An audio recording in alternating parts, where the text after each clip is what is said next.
여러분 안녕하십니까? 정관용입니다. 이명박 정부 당시에 청와대가 정진석 의원 등 청와대 수석비서관이나 비서관을 지내고 총선에 출마한 이 출마자들을 지원한 의혹이 있다. 더불어민주당 적폐청산위원회가 오늘 밝힌 내용인데요. 관건선거 개입 의혹 철저히 규명해서 법적 책임을 물어야 한다. 적폐청산위원장 박범계 의원의 주장인데 잠시 후 직접 들어보시죠. 7시 5분 시작되는 2부에서는요. KBS 파업 뉴스팀이라고 있습니다. 여기에 김시원 기자를 연결해 보겠습니다. 국정원의 비자금 창고 역할을 한 양지공사라는 곳에 의혹이 많다. 그리고 KBS의 현직 이사가 법인카드를 무분별하게 사용했다. 이런 의혹까지 이야기 한번 들어보고요. 열흘이 넘는 추석 연휴 이제 곧 다가옵니다. 그런데 이게 꼭 감옥 가듯이 끔찍하다. 네, 학교 야간 당직 경비원들의 목소리입니다. 이 목소리도 함께 들어보죠.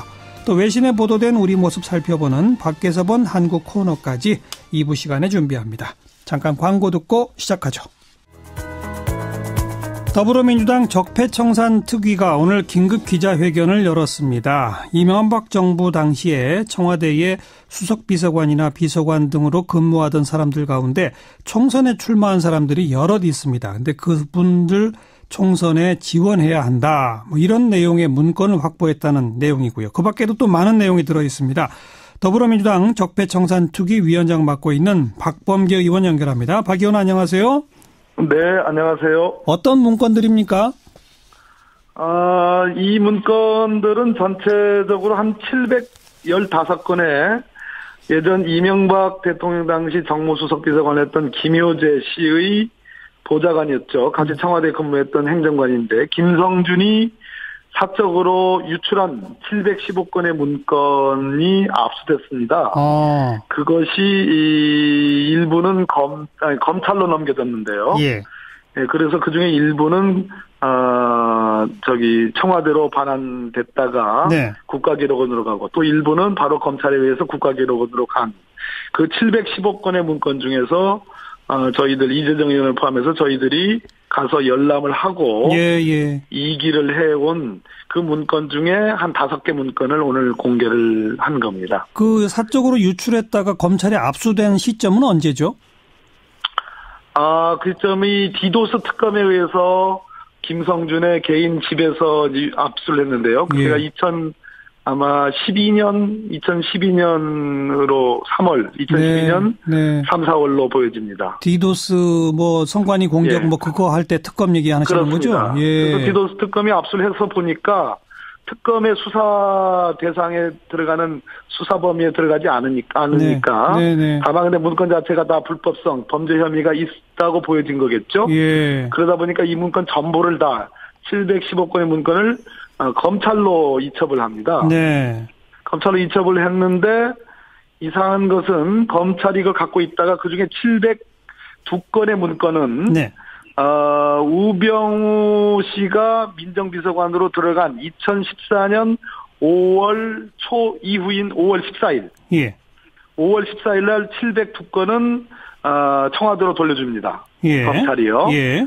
그런데 그 나머지 13건은 검찰이 계속 갖고 있다가 네. 우병우 민정수석이 된 시점이 2016년 1월 달에 13건은 다시 돌려줍니다. 예. 대통령 기록관으로 넘겨줍니다. 예. 그런데 그 김성준이라는 사람을 그 13건에 한해서만 대통령 기록물 관리법 위반으로 300만 원, 벌금 300만 원으로 처벌하고요. 네. 문제되는 그 702건에 대해서는 처벌하지 않습니다. 그런데 제가 자세히 살펴보니까 예. 김성준을 처벌한 13건의 문건은 국정원하고 경찰청이 작성한 문건이고요. 네. 그런데 저희들이 오늘 발표한 것처럼 702건의 문건, 처벌하지 않은 702건의 문건은 아무런 근거를 남기지 않고 기록원으로 넘긴 거 아니겠습니까? 네. 그거는 말 그대로 그중에 대부분은 청와대에서 제대로 작성한 문건들입니다. 자체 작성한 문건? 예. 네. 그리고 내용들도 훨씬 그 13건의 문건보다 훨씬 더 심각한 내용들이 오늘 보셨겠지만 들어있는 거죠. 그렇다면 왜 검찰이 그렇게 나눠가지고 네. 702건은 그러니까 흔적도 안 남기고 청와대로 넘겼다가 국가기록원으로 넘어가게 하고 예. 나머지 13건은 그 부분을 김성준을 대통령기록물관리법 위반으로 처벌하면서 그거는 할 수 없이 근거를 남기고 나중에 그건 또 파단하고 하는 이런 것들이 왜 일어났을까 하는 아주 심각한 의문이 있습니다. 그 말은 검찰이 훨씬 더 문제되는 문건들은 덮어주고 그렇습니다. 덜 문제되는 것만 문제 삼고 그냥 비밀에 붙이려고 했다 이거로군요. 제가 보기에는 지금 정확하게 보시는 듯 한데요. 예.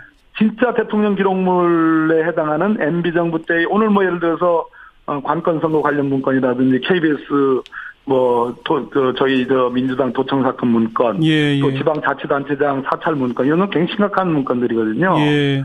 이런 것들은 그냥 흔적도 안 남기고 돌려줘서 기록원으로 가게 하고, 그 13건의 문건, 그거는 어쩔 수 없이 처벌하고, 그것을 한참 뒤에 또 돌려주고요. 알겠습니다. 네. 예, 그런 부분이 있습니다. 그러면 적폐청산 특위 소속 의원들이 국가기록원에 가서 열람한 겁니까? 이재정 의원이 대표로 가서요. 예. 열람을 하고, 직접 이기를 하는 방법으로 작성을 해왔습니다. 옮겨 적었다 이거죠, 그러니까. 그렇습니다. 네. 그게 법적으로 가능한 거예요? 대통령 기록물이라 하더라도 열람할 수 있고 옮겨 적는 것까지는 가능합니까? 복사는 안 돼도? 이 대통령 기록물인데요. 예. 이거는 이명박 정부 때의 이명박 대통령에 의해서 대통령 기록물관리법상 지정기록물, 비밀기록물, 일반기록물로 분류된 것이 아닌 아까 말씀드린 것처럼 김성준이 가지고 나갔다가 압수돼가지고 검찰로 갔다가 다시 박근혜 정부 때 돌려준 거거든요. 네네. 그래서 박근혜 정부에 의해서 기록원에 넘어간 거잖아요. 예. 그러다 보니까 이 기록물 자체가 방치되어 있다가 국가기록원에 의해서 이번에 이번 문재인 정부 들어와서 이번에 분류 작업을 하면서 비밀 기록물로 안 본 겁니다. 국가기록원이. 하긴 박근혜 정부가 열람이 가능하고 공개가 가능한 그러니까 박근혜 정부 청와대가 이명박 정부 당시 만들었던 문건을 이거는 뭐 지정 기록물이다, 비밀이다, 이렇게 분류할 근거가 없으니까 법적 권한도 그렇습니다. 없고 그냥 넘긴 것이니까 그냥 넘어온 거니 국가기록원도 비밀 분류를 할 수가 없었겠고. 그렇습니다. 이번에 이제 분류를 해가지고 외교안보에 심각한 것들은 비밀기록물로 하고 오늘 저희들이 가서 열람해서 가져온 것들은 비밀기록물로 보지 않은 것이 알겠습니다. 해당합니다. 자, 그 중요한 내용이 몇 개 있는데 하나하나씩 좀 짧게 소개해 주세요. 네네, 먼저 그렇죠. 청와대 근무자들이 총선 나간 사람들 모두 몇 사람을 적시했고 어떻게 도와야 한다고 했습니까? 11명인데요.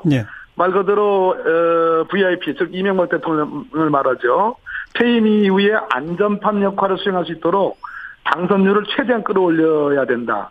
그러기 위해서는 이들 출마자들, 청와대 근무했다가 출마하는 사람들에 대한 동향, 지역 민원, 애로사항을 직접 취합해서 지원을 해야 된다. 그런 창구도 설치를 해야 된다. 이런 취지입니다. 누구죠? 예를 들면? 박형준 전 의원이죠. 또 현 의원이신 또 정진석 의원, 노무현 대통령 발언하신 이런 분들이고 비서관급이 한 7분. 그런 분들이 MB정부 때 수석 비서관 지낸 분들이고 그렇죠?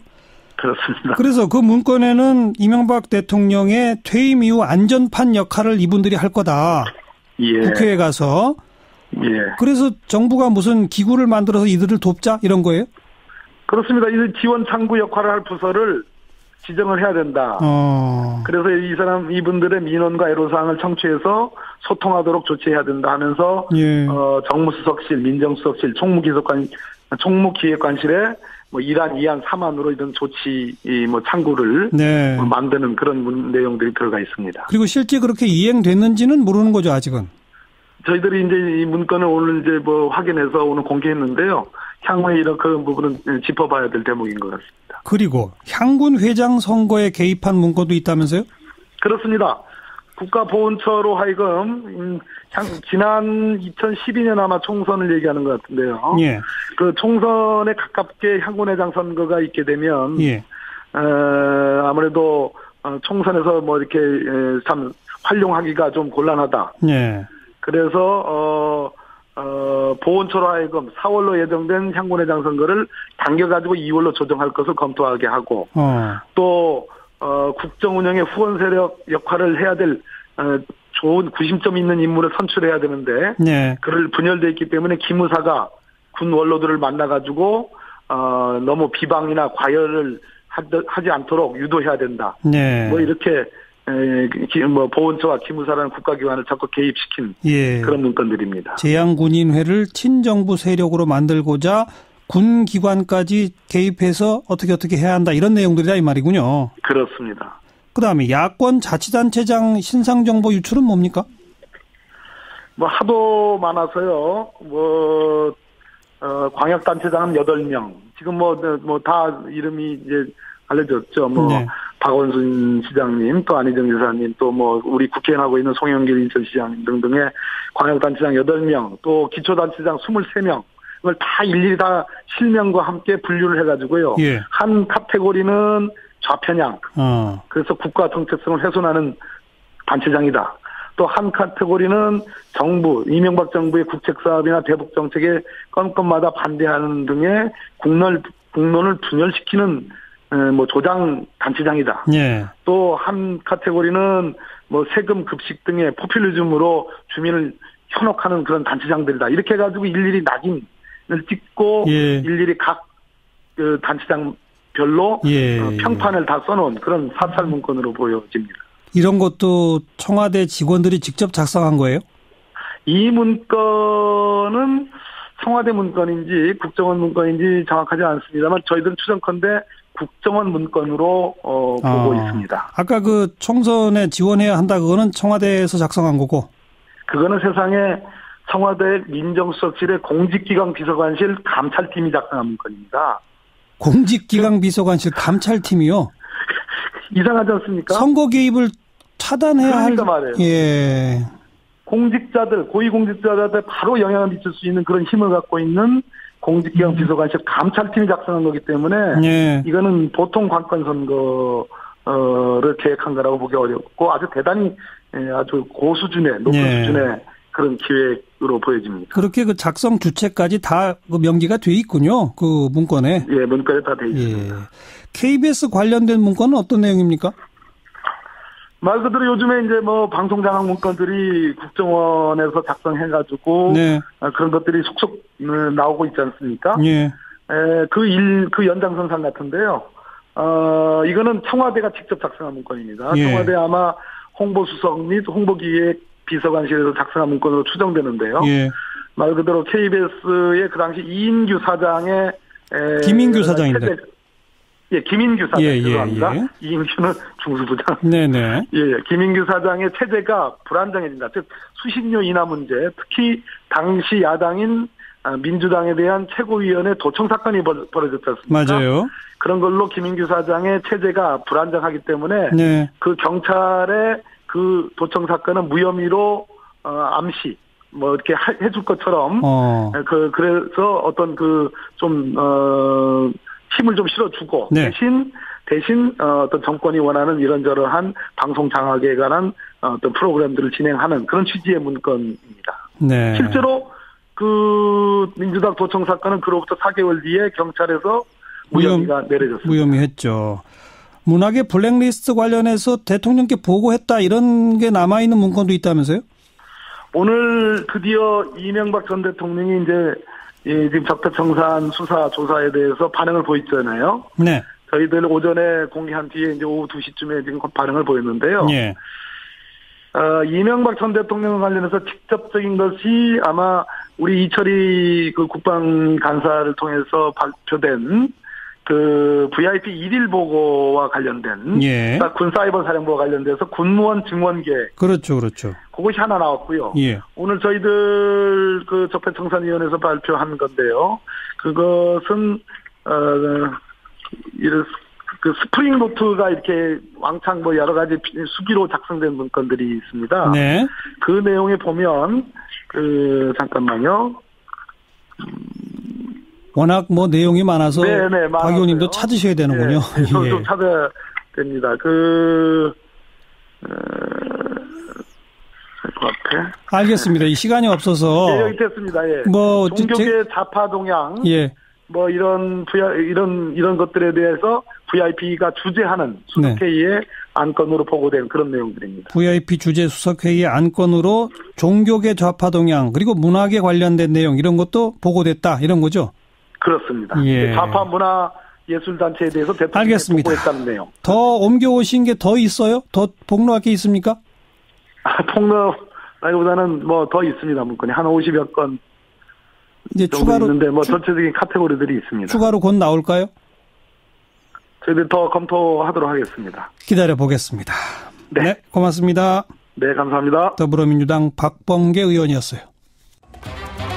윤태곤 실장 어서 오십시오. 네, 안녕하세요. 자유한국당 바른정당의 3선급이든가 일부 그렇죠. 중진 의원들 만나서 통합을 본격화하고 있네요. 그렇죠. 합쳐서 한 10명 정도 돼요. 네. 숫자가 많죠. 그리고 어제 저녁에 이제 만찬 회동을 했는데 청와대에서 여야 당대표 그렇죠. 만찬 회동을 할 때 같은 시간인 같은 거죠. 시간에 홍준표 대표는 불참했지 않습니까? 그렇죠. 이게 홍 대표가 지시야 했겠습니까만은 교감은 충분히 있었던 거 아니겠습니까? 그럼 그 시점도 되게 상징적일 수 있는 거죠. 그러네요. 네. 네. 어제 쭉 면면을 보면은 한국당에서는 이철우 최고위원, 강석호, 김광림, 김성태, 권성동, 이명수, 유재중, 여기는 상임위원장급도 몇 명 있습니다. 네. 바른정당에는 김영우 최고위원, 이종구, 김용태, 황영철 의원이 자리를 했어요. 이 면면도 가만히 보시면요. 정치적 의미가 있는 게 자유한국당에서는 친박 색채가 그리 강하지 않은 의원들이 나선 것이고 바른정당에서도 김영우, 김용태, 황영철 이런 의원들은 보수적이라기보다는 원조 소장파로 꼽혔던 인물들이거든요. 비박계. 네. 예. 어제 분위기는 어땠답니까? 참가한 사람들에 따르면 아주 좋았답니다. 회동 후에 이제 이철우 의원이 좌장격이었는데 보수 우파 통합추진위원회를 만들기로 했다. 바른정당이 11월 13일에 전당대회를 하는데 그 전에 보여줘야지 국민들한테 호응을 받는다. 이렇게 이야기를 했어요. 네. 그래서 다음 달 11일에 다시 만나서 통추위 구성 등 통합을 위한 구체적 내용을 논의하기로 했다. 이렇게 밝혔는데. 이건 완전히 본격화인데요. 자, 날짜를 달려보십시오. 추석 밥상에 올리는 거예요. 그러니까요. 그리고 이제 연휴 기간 동안 특히 이제 TK 지역 중심으로 해가지고 쭉 붐업을 시킨 다음에 연휴 끝나고 나면 또 만들어가지고 한 단계 더 나가겠죠. 그렇죠. 사실 이게 지금 옛날 야당들이 이게 잘하던 건데 벤치마킹을 하네요. 근데 바른정당 내부 분위기가 좀 심상치 않은 거 아니에요? 그렇죠. 바른정당 흔히 이제 자강파, 통합파 이렇게 분류하지 않습니까? 자강파 반발이 거세죠. 네. 오늘 의원 전체 회의가 있었는데 그 통합파 의원들은 참석 안 한 사람들도 많았었어요. 지금 자강파의 수장격이 이제 유승민 의원 아닙니까? 예. 개인적 일탈행위라고 생각한다. 지금 당의 유효한 결론은 11월 13일 전당대회가 공식 입장이다. 그렇게 말을 했고 또 이제 강경한 자강파인 하태경 최고위원, 하의원 같은 경우에는 국민의당과 연대폭을 넓혀야 된다 이렇게 주장하고 있는데 그렇죠. 지도부하고 전혀 상의하지 않는 그냥 몇몇 개인들의 일탈 행위이자 창당 정신을 훼손한 해당 행위다 이렇게 반발을 했어요. 개인적 일탈 행위, 해당 행위 아주 강한 반발인데 이런 강한 반발이 나올 거를 뻔히 알면서 그렇죠. 자유한국당 의원들을 만나러 간 거 아니겠습니까? 네. 김영우 최고위원이 오늘 이제 페이스북에다가 쓴 게 이제 보수는 문재인 정부를 비판하기 앞서 우리의 정치 행태를 반성하고 서로 뭉쳐야 한다. 안보 위기와 적폐 청산의 광풍 앞에 보수 야당들이 순혈 보수주의 싸움만 하면서 갈등만 하는 것은 정권을 뺏긴 데 이어서 더 큰 역사적 죄를 짓는 것이다. 이렇게 이야기를 했어요. 네. 깃발을 완전히 든 거죠. 그러네요. 그러면서 이제 저 역시 대선 전에는 한국당에 복귀한 의원들 13명이 있었지 않습니까? 비판의 목소리를 냈었다. 그러나 지난해 말 보수가 분열될 만한 이유가 있었고 지금은 다시 뭉쳐야 될 이유가 너무 많다. 당을 뛰어넘어 나라를 걱정하는 수많은 보수 국민들의 염원이다. 이렇게 주장했어요. 내년 6월 지방선거가 있으니까 당이 분열된 상태로 선거하면 결국 공멸할 수도 있다. 이게 아마 가장 클 것 같은데. 제가 가치 판단을 떠나가지고 바른정당이 분열될 것 같아요. 다 이게 당대당으로 숙명이 다 가지는 않을 것 같고 남을 사람 남고 갈 사람 가지 않을까. 이게 좀 징계를 내릴 수 있는 것도 아니고 징계 내린다는 게 무슨 의미가 있겠습니까? 그렇죠. 그리고 비례대표 의원들이 있으면은 운신의 폭이 이제 좁지만은 바른정당의 비례대표 의원들도 없거든요. 없군요. 그렇죠. 이렇게 되면 11월 13일 전당대회 이거 그대로 갈까요? 전당대회라는 게 이게 장이 열리는 거지 않습니까? 네. 통합파 의원들이 전당대회 국면을 이 통합을 추진하는 장으로 삼을 가능성이 매우 높죠.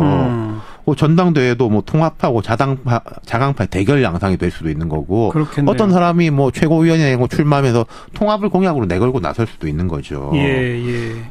그리고 이제 만약에 한쪽이 이겨가지고 뭐 완전히 승복을 하면은 차라리 나은데 네. 만약에 자강파가 이기든 통합파가 이기든 반대쪽이 승복을 할까 그럴 가능성도 조금 낮아 보이는. 그러면 전당대회가 분열의 계기가 될 수도 있다. 그렇죠. 그런 거죠. 예. 그러니까 예를 들어 지금 유승민 의원이 강하게 지금 출마를 시사하고 있잖아요. 네. 전당대회에서 유승민 의원이 이겼다.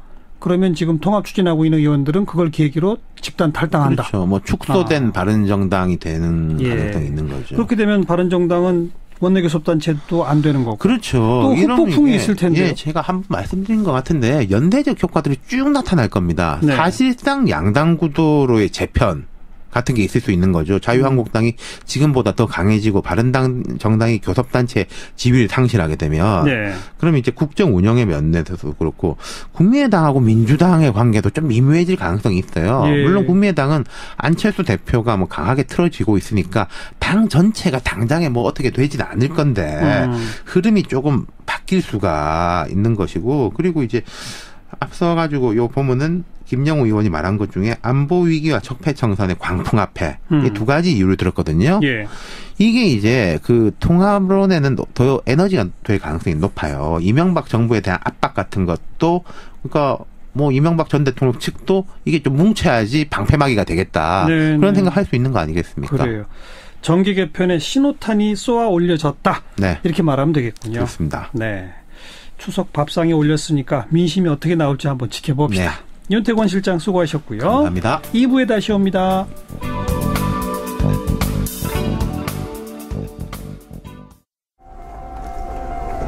현재 파업 중인 언론노조 KBS 본부가 오늘 기자회견을 통해서 국정원 퇴직자들의 모임이죠. 양지회의 자회사인 양지공사, 여기가 국정원의 비자금 창고 역할을 했을 수 있다. 또 국정원 댓글 공작에 관여한 의혹이 짙다. 이런 내용을 밝혔네요. 또 현직 KBS 이사가 법인카드를 아주 무분별하게 사용한 내역을 또 공개했습니다. KBS 파업 뉴스팀의 김시원 기자를 연결해 보죠. 김 기자 안녕하세요. 네, 안녕하세요. 파업 뉴스팀이 뭐예요? 일단 저희가 기자들이 제작과 부들어간 지가 어제로 딱 한 달째가 됐는데요. 네. 사무실을 나올 때 그렇게 좀 이야기를 했습니다. 이 파업이란 게 사실 일을 하지 않는 거지만 네.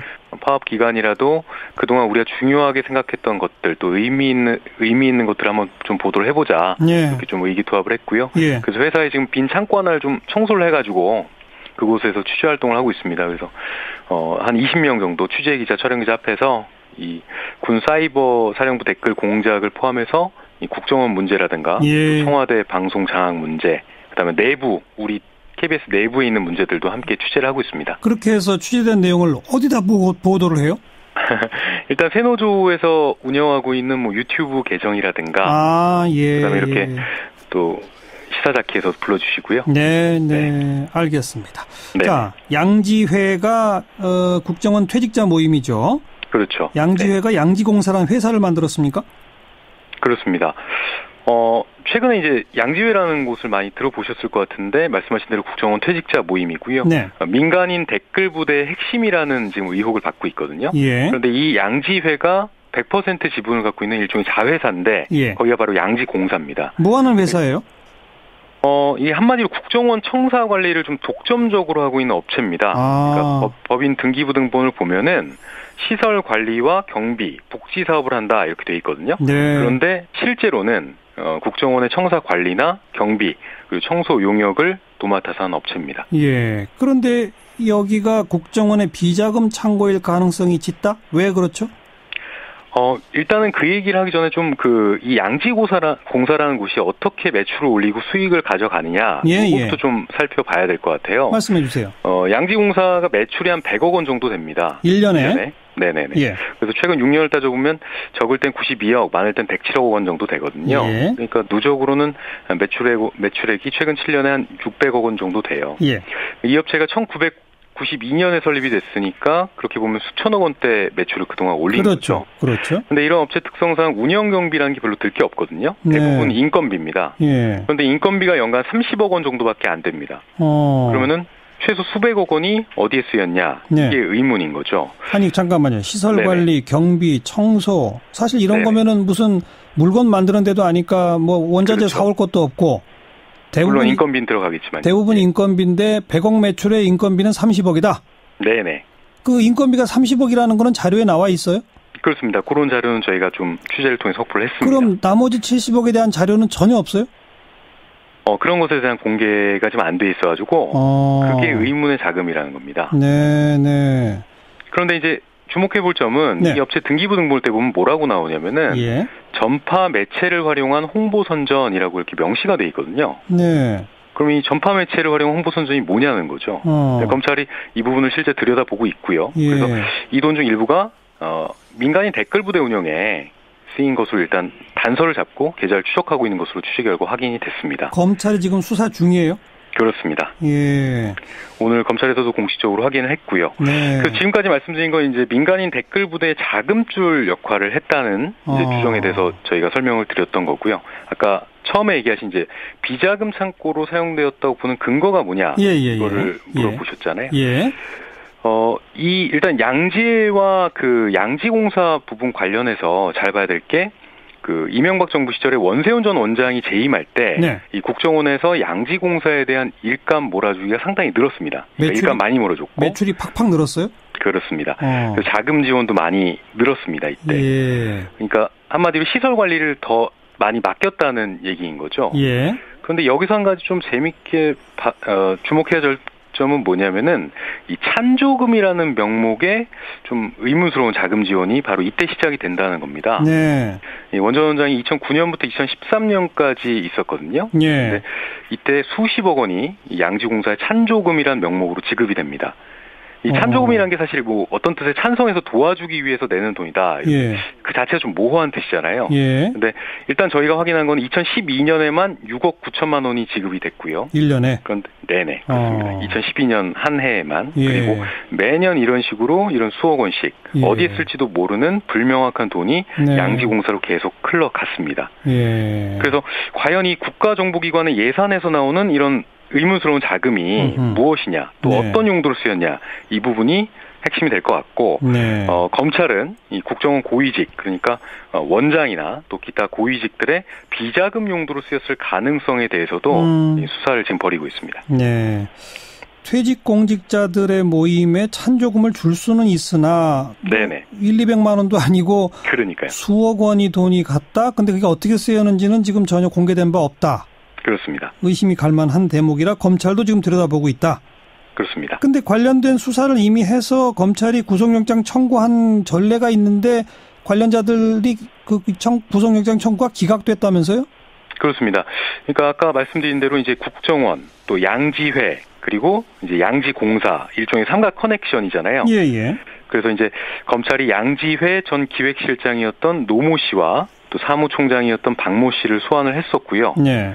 이들을 상대로 이제 양지공사로 흘러간 이 자금이 도대체 뭐냐 그렇죠. 이런 걸 이제 집중적으로 물었던 거죠. 그래서 관련 진술도 일부 확보한 것으로 알려졌습니다.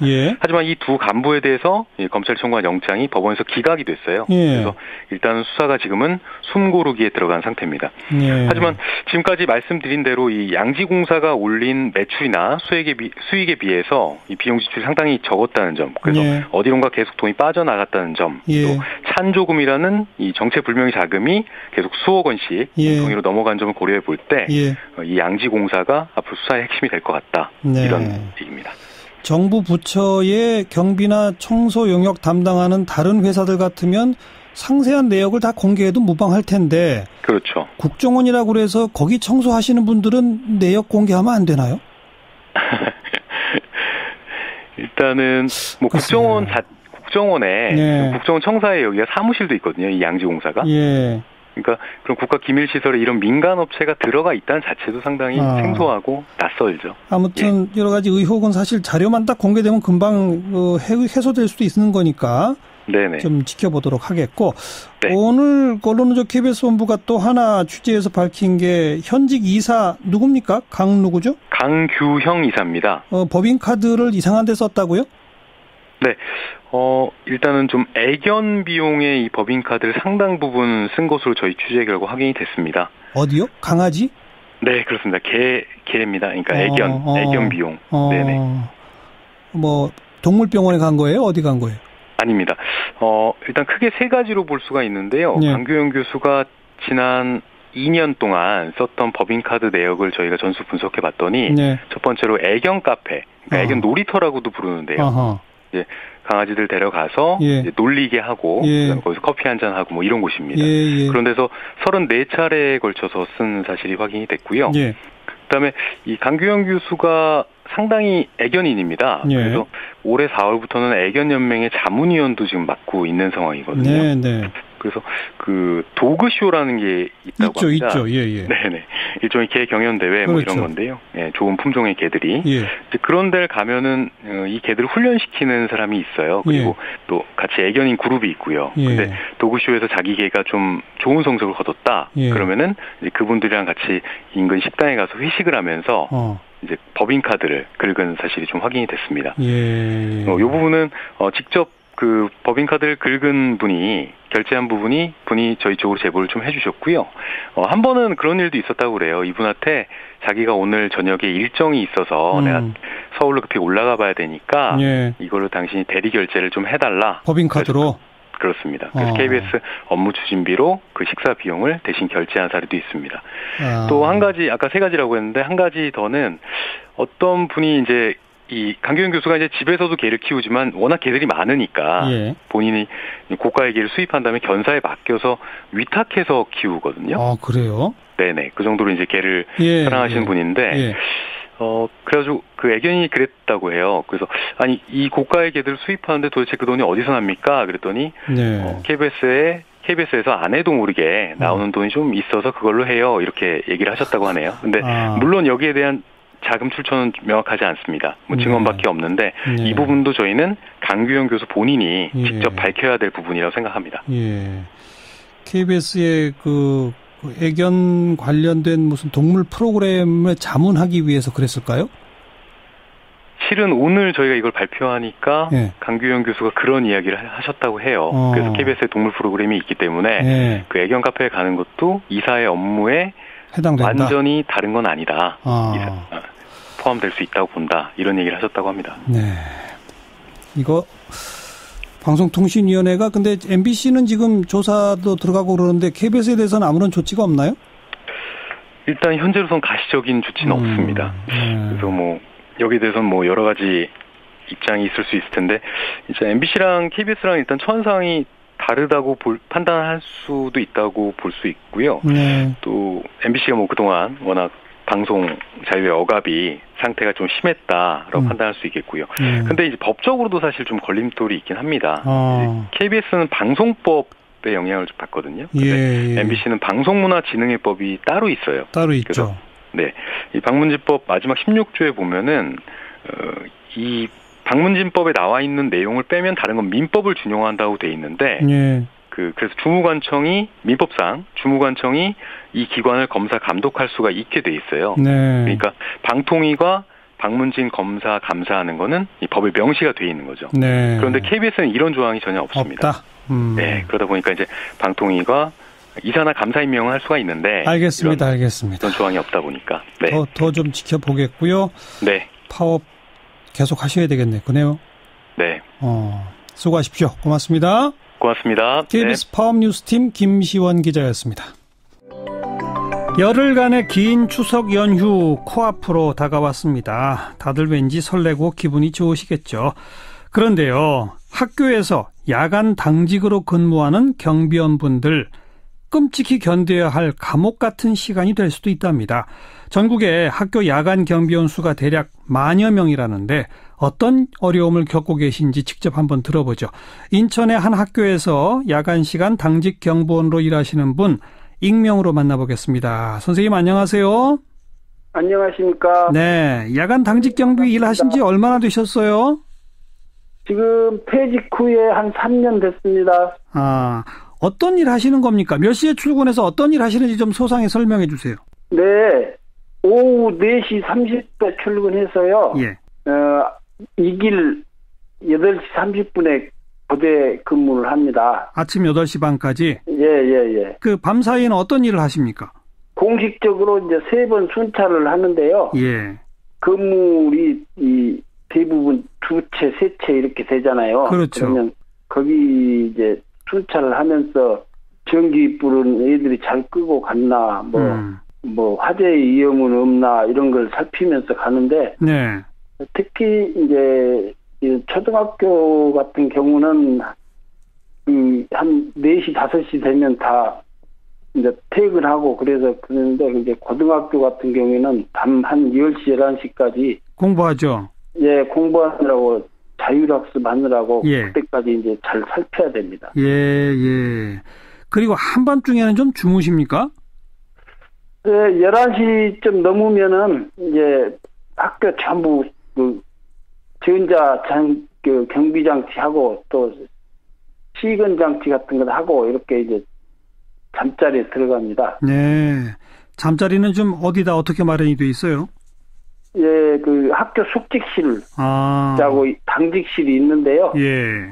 학교마다 아주 그냥 소우리 같은 경우도 있고 좀 쓸만한 데도 있고 이렇게 천차만별인 것 같아요. 네. 그런데 추석 연휴에 매일 근무를 해야 합니까? 어떻게 됩니까? 특히 예년에는 추석 연휴에 한 5, 6일 정도 됐지 않습니까? 예. 그때도 이제 하루 정도 휴가를 가라 이렇게 해가지고 갔는데, 예.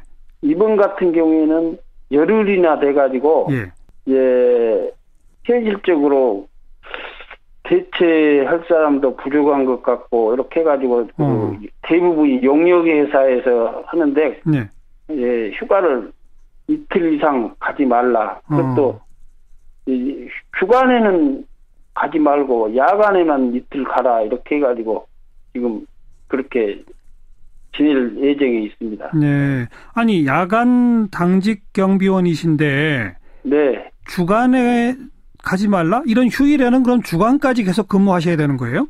그러니까 평일날에는 밤만 이제 그렇게 근무하고 시간을 하잖아요. 여기서 지내는데 만약에 평일 연휴가 없을 금요일 날도 평일 때도 금요일 날 저녁부터 월요일 날 아침까지 어디를 가지 못하고 이거 학교에만 있으면서 지내는 겁니다. 아, 그렇군요. 네. 그러니까 야간 당직 경비원이라는 건 평일만 말하는 거고 휴일은 온종일 학교에 계셔야만 되는 게 선생님 같으신 분이로군요. 예, 그러니까 16시간씩이 아니라 이제 24시간 48시간에다 16시간을 하면은 64시간인가? 지내야 됩니다. 그러니까 금요일 오후부터 일요일 온종일, 토요일 온종일, 월요일 아침까지. 아, 그런데 추석 연휴가 되면 뭐 어쩌면 10박 11일을 계셔야 되겠네. 꼬박 10일간 있는데 이제 저희들이 좀 쉬는 시간을 주라 이렇게 이야기를 했더니 저녁 그러니까 10일 중에서 그것도 일요일 날만 저녁에 가서 집에 가서 자고 내일 아침에 다시 출근해라. 그러니까 어떻게 휴일이 아니지 뭐 쉬는 게 아니죠 뭐. 10박 11일을 꼬박 없이 학교에 있어야 하는데 봐주는 게 일요일 날 2번만 밤에만 집에 가서 주무시고 와라. 다시 출근하고. 자, 그렇게 하면 월급은 얼마나 되십니까? 저기 조금 1, 20만 원 차이 나기는 하는데 한 150만 원 평균 한 150만 원 정도 될 겁니다. 아까 그 야간 당직을 4시 반 출근해서 아침 8시 반까지라고 하면 시간은 무려 16시간인데 근데 제가 자료를 보니까 1시간 근무하고 2시간 휴식한 걸로 치는 그런 조건이라서 사실 근무 시간은 7시간밖에 안 쳐준다면서요? 7시간도 많이 쳐주는 거고요. 6시간밖에 안 쳐줍니다. 네. 그분들 논리는 뭐냐면은 감시적 단속 근무라고 해가지고 네. 그런 일이 없다 이렇게 해가지고 밥 먹는 시간 빼고 뭐 시간 빼고 이렇게 해서 6시간 쳐주고 예. 또 어떤 학교는 7시간 쳐주고 고등학교 같은데. 예. 자, 추석 연휴 같은데 계속 근무하면 그럼 휴일 근무 수당은 나옵니까? 휴일 근무 수당은 없다고 봐야죠. 이제 한번 그 부분에 대해서 그 용역 회사에서 설명해 주는 게 임시 휴일날만 3시간 쳐가지고 평상시도 휴일날 일요일 토요일은 하루에 3만 원씩 쳐준다는데 예. 그 체감이 없어요 저희들은. 네. 이분 같은 경우에는 뭐 저번에도 명절에 지내봤지만 뭐 얼굴 뭐 변한 게 없어요. 네. 7간 계속 연휴 때 일해도. 예. 그리고 내가 좀 사정이 있어서 쉬어야 되겠습니다 해도 대체할 사람이 없어서 안 된다는 거죠, 무조건? 되도록이면 한 달에 2번은 대체시켜줄 테니까 저녁에 생일날만 가되 토요일, 일요일 날은 되도록이면 가지 말아라. 그러니까 그냥 방학 때 같은 경우는 특히 또 자기들은 다 쉬잖아요. 네. 그러면 우리는 밥도 안 주지 이제 또 한 달간 밥도 안 먹지. 알겠습니다. 학교 급식이라도 하면 식사라도 거기서 할 텐데, 그죠? 급식은 하는 날에는 이제 도시락에다 남겨놨다가 아침 저녁 먹을 걸 이제 자기가 시사도구를 여기 준비해놨다가 끓여 먹고. 그럼 이 추석 연휴에는 식사는 또 어떻게 하세요? 이제 제가 해 먹든지 집에서 공수를 해와야죠. 아이고 선생님 저희 이 사정 잘 모르고 있었습니다. 죄송합니다. 아이고. 아니 근데 저도요 깜짝 놀랐어요. 처음에 와서는. 그러다 보니까 이렇게 됐습니다. 알겠습니다. 그래서 지금 각 지역의 학교 비정규직 노조 차원에서 바로 이 야간 당직 경비원 분들 처우 개선 요구를 하고 있습니다. 교육청 차원으로 빨리 좀 시행됐으면 좋겠네요. 아이고. 저도 진짜 사람답게 좀 살고 싶습니다. 아유 선생님 참 고맙습니다. 네, 감사합니다. 아이고 미처 진짜 몰랐네요. 우리가 이제 연휴 다가온다고 설레고 있는데 이분들은 감옥에 갇히러 가는구나 이런 심정이겠습니다. 사운드 오브 뉴스입니다. 김민아 기자 어서 오세요. 안녕하세요. 첫 번째 뉴스요.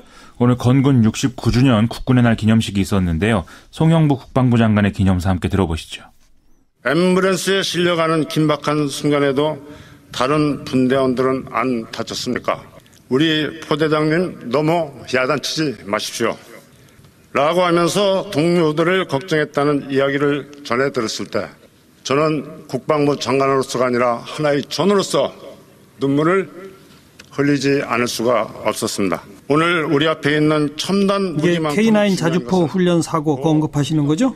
그렇습니다. 자주포 사격 훈련 중에 불의의 사고로 목숨을 잃은 고이태균 상사, 유동민 병장, 정수영 상병 등 언급한 건데요. 오늘 기념식에 유가족들도 참석을 했다고 합니다. 국군의 날 기념식이 평택 해군 2함대에서 열렸다면서요? 그렇습니다. 원래는 계룡대에서 했었잖아요. 그렇죠. 이 송영무 장관 본인도 해군 출신이라서 이게 참 의미심장하다 이렇게들 얘기를 하는데 장소를 바꾸라고 지시한 것은 문재인 대통령 본인이라고 합니다. 그래요? 계룡대에서 행사를 하면 장소 협소하기 때문에 육군 위주로 아무래도 행사가 치러진다는 거죠. 하지만 평택 2함대에서 하면 육해공군이 모두 참여할 수 있고 육해공군의 어떤 균형 있는 발전 이걸 좀 보여줄 수 있지 않겠느냐라는 건데요. 자연스럽게 자주국방의 취지를 강조하는 효과도 있다는 것입니다. 자주국방. 근데 오늘은 책임국방이라는 말이 등장했죠? 이 특전사 대원들이 무술시범 보이는 과정에서 책임국방 이렇게 써있는 현수막이 등장했는데요. 이게 이제 자주국방이라는 말이 주한미군 철수 이런 것까지 연상하는 것이어서 지금까지 좀 이념적 논란의 대상이 되었던 게 사실입니다. 그래서 이런 맥락 때문에 좀 용어를 바꾼 거 아니냐 이런 해석이 나오고 있고요. 책임국방 이것도 괜찮네요. 그렇죠. 이와 관련해서 문재인 대통령이 핵추진 잠수함 도입 이것도 시사하는 발언을 또 했습니다. 오늘 김좌진함, 문무대항함, 독도함 이렇게 쭉 잠수함 둘러봤는데 이 소형 잠수함 척수가 우리 북한에 비해서는 뒤진다면서 잠수함 더 발전시켜야 된다 이렇게 강조했다는 거죠. 지금 군 관계자는 현재 3,000톤급 잠수함 개발 중인데 이후에 원자력 잠수함으로까지 발전한 걸로 예측하고 있다 이렇게 얘기를 또 했습니다. 네, 다음 뉴스 들어보죠. 국내 유통품과 해외 직구품, 첨가된 향의 유무에 따른 유의미한 차이는 없었으며 모두 인체에 유해한 영향을 미치지 않는 낮은 수준으로 나타났습니다. 정부가 생리대를 비롯한 여성의 월경용품에 대한 안전기준을 마련하고 규제를 강화할 것을 촉구합니다. 네, 이게 앞에는 식약처 발표고 뒤에는 시민단체 목소리 같네요. 그렇습니다. 오늘 식약처가 국내 유통되는 일회용 생리대와 해외 직구 제품 등의 총 666개 대상 제품을 휘발성 유기화합물 관련 유해성 평가를 했는데요. 한마디로 하루에 7.5개씩 한 달에 7일간 평생 사용해도 인체에는 유해하지 않다라는 게 결론입니다. 예. 이런 결론은 생리대의 휘발성 유기화합물이 피부에 100% 흡수되는 최악의 조건을 전제한 것이라고 합니다. 근데 시민단체는 왜 못 믿겠다는 거죠? 일단 생리대에 존재하는 성분을 전수조사하지 않고 휘발성 유기화합물 10종만 딱 조사한 것은 이제 좀 부족하고 그런데도 우려가 없다라고 하는 것은 성급한 평가라는 것이죠. 예. 또 해외 보고서에 따르면은 뭐 발암물질인 다이옥신과 퓨란, 뭐 잔류농약 이런 것들도 같이 검출됐다는 사례들이 있기 때문에 이것에 대해서도 추가 조사를 해달라라는 게 여성단체 등의 입장입니다. 예. 또 휘발성 유기화합물 이제 이 10종 포함한 74종에 대한 조사 결과는 연말이 되어야 나오기 때문에 이것까지 지켜볼 필요가 있다. 이게 이제 또 여성단체들의 입장이죠. 그러니까 지금 일부만 조사했더니 문제 없다는 거고. 그렇습니다. 나머지 것들에 대한 조사 계획도 밝히긴 했죠. 그렇습니다. 이제 농약 등의 기타 화학물질들에 대한 검사는 내년 5월까지는 완료한다는 게 식약처 입장이고요. 또 환경부, 질병관리본부 등과 협력을 해서 그동안 요구가 많이 나왔던 생리대 부작용에 대한 역학조사 이것도 같이 실시를 한다는 것입니다. 네. 하지만 실제 몸에 이상을 느꼈다 이런 분들이 꽤 많이 여기저기 사이트에 글을 올려서 문제가 시작됐던 거 아닙니까? 그렇습니다. 불안감이 쉽게 가실 것 같지는 않은데요. 이 한두 명이 아니라 수많은 여성들이 일시에 비슷한 경험을 했기 때문에 이게 쉽게 넘길 일은 아닌 게 또 분명하죠. 여성단체들은 특히 여성의 생식기 내부 조직의 어떤 흡수율과 일반 피부 흡수율 다르다, 고려해야 된다 이렇게 지적을 하고 있고요. 처음에 생리대 유해물질 검출을 실험했던 김만구 강원대 교수도 같은 주장하고 있습니다. 또 애초에 제대로 된 생리대 성분 검사 방법론이 없다, 이거 연구 중이다 이런 얘기까지 나왔기 때문에 좀 더 노력을 해서 불안감 빨리 해소할 수 있도록 해야 되겠습니다. 네, 다음 뉴스요. 본질은 노무현 대통령 가족이 640만 달러 뇌물을 받았나 안 받았나 그게 본질입니다. 그 뇌물인 것 같으면 내놔야죠. 본부중대 1, 2, 3중대 들어 홍준표 대표인데 어디서 한 얘기입니까 이건? 어제 고대 고경 아카데미 특강 여기서 한 발언인데요. 노무현 전 대통령 사건 계속 언급하면서 정치보복 프레임 이걸 이제 얘기를 하면서 또 청와대 여야 대표 만찬에 대해서 1, 2, 3중대에 모이는 자리다. 난 안 간다. 이 얘기를 또 역시 포기하지 않고 계속 얘기하는 그런 모습이었습니다. 네, 이게 잘 납득이 안 가는 시민들이 많은데도 계속 이런 스탠스를 유지하는 이유가 뭘까요? 첫째로는 문재인 정권에 가장 강하게 맞서는 야당이 자신들이다. 이 스탠스를 포기하지 않겠다는 것인데요. 뭐 청와대 안 간 것도 그렇고 뭐 여러 가지 맥락이 또 그렇게 보이는 것이죠. 네. 둘째는 전임 정권들에 대한 수사가 진행되는 상황에서 일방적으로 가해자가 되기보다는 일종의 피장파장 논리 이걸로 피해를 최소화해보겠다는 건데요. 뭐 자신들의 이익을 위해서 정치를 희화하고 있다. 이런 비판을 피할 수가 없는 상황인 것 같습니다. 근데 지금 나름대로 전략은 있으니까 이렇게 하는데 그 전략이 별로 효과가 없을 거다 이렇게 보는 거죠.